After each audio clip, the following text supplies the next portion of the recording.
Good morning, Oakhurst.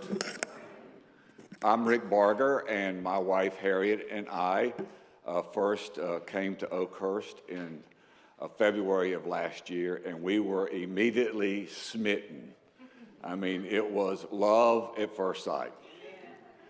So I stand up here today on behalf of your stewardship team, and I know after this fantastic service we've had, this wonderful sermon, the music and kids and stuff like that, you would rather go to the dentist than hear a stewardship talk like right now. So I ask for your indulgence. This fall, our theme was based and inspired on Isaiah 43 and believing that God is doing a new thing through this congregation, and that new thing would call us to reach out and to heal and bless and love and touch this community around us and this broken world in which we live, and to heal it in all new ways.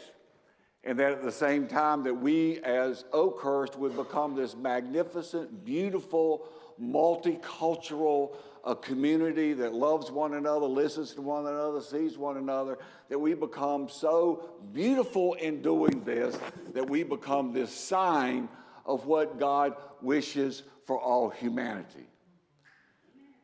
But as I stand up here, we started out needing 90 pledges and a total of $432,000 to fund the mission of this church next year. And today we have 71 pledges and $328,000 in commitments. Now, you don't need a degree from Georgia Tech to do the math here. We're over $100,000 short of where we need to be. So I'm not going to talk to you about principles of biblical stewardship or the spiritual gift of generosity. I want to talk to you about love, because I think this is what it ultimately boils down to. And I didn't get that from a famous theologian. I got it from a young lady who was brand new to the faith.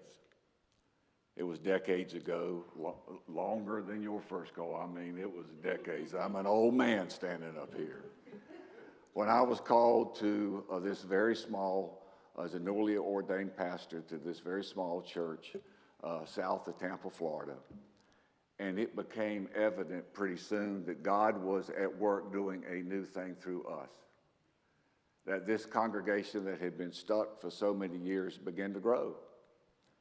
You know, when word gets out about God's extravagant grace and universal love for everybody, it doesn't matter who you are, how you are, what somebody's saying about you, what your mother-in-law thinks of you, that God still loves you unconditionally.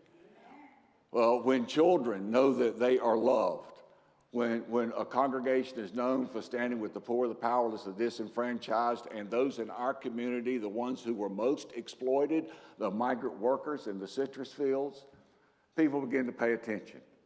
And we started growing like gangbusters. And among people who came was this couple, Kim and Chuck and their two children, Jeremy and Rhonda. And Kim was brand new to the faith. She had never been to church. Knew almost nothing about Jesus. And they became on fire, and pretty soon she and her two children wanted to be baptized, and so we did that. Well, they were on fire, and they would come in and they would sit on the very front pew in the church. Now, you may think that's unusual, but this was a Lutheran congregation. Nobody sits in the front pew in a Lutheran congregation. So they were on fire, and we kept growing, and we had no alternative but to conduct a capital fund appeal so that we could build a new worship center so all these people could gather in.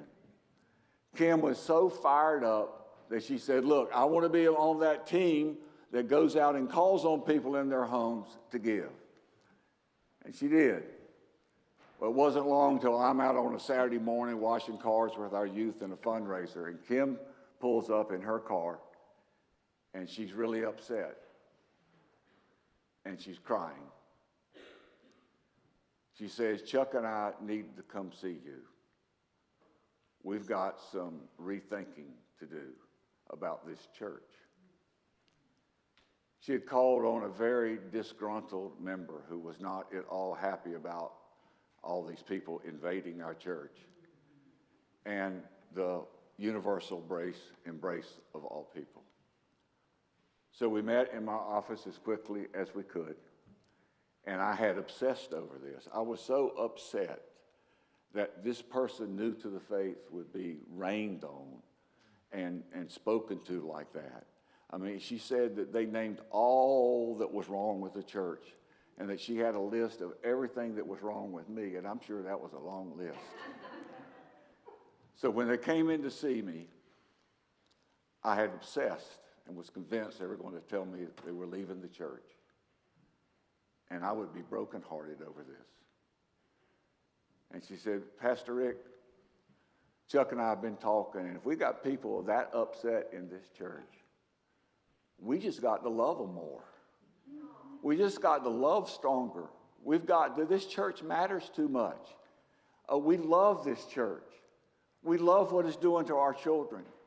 We love what it's done to us as a family. We love it. This just matters too much. It matters too much. We just have to love our ways, ourselves through this. So Chuck and I have talked. You know, I work as a teller down at Barnett Bank, and mortgage rates are really favorable right now. So Chuck and I have decided to refinance our house so that we can quadruple our pledge to this fund. I strongly objected, and she said, Pastor Rick, I love you, and with all due respect, would you just shut up? We are going to do this. We have to love our way into this. It matters too much. Folks, it matters too much. Those of you who have pledged, thank you. Go get a second mortgage.